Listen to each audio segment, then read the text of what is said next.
بنلجأ للانتحار لأسباب كتيرة قوي.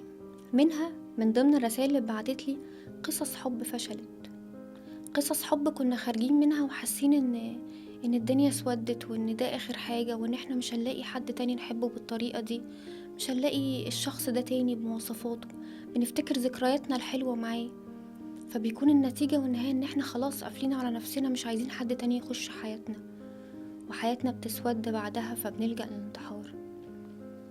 كل طفل حتى عايش في بيت أهله حاسس ان هو مقهور من كل اللي حواليه، أول حاجة بيلجأ ليها الانتحار دلوقتي. ليه نفسك بقت هينة عندك قوي كده وعايز تنهي حياتك عشان أشخاص انت أصلا مش هتفرق معاهم في حاجة بعد ما تمشي؟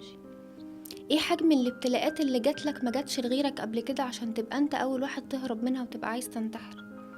النبي عليه الصلاة والسلام هو أكتر واحد وقعت عليه كل الآلام اللي في الدنيا عشان يكون نموذج يعني نقتدي بيه حتى في الألم. النبي فقد زوجته وفقد كل أولاده ما عدا السيدة فاطمة، ومع ذلك فضل صابر وراضي بقضاء ربنا والصبر عند الابتلاء دي من ديننا، إن احنا لازم لما نتعرض لأي نوع من أنواع البلاء نصبر.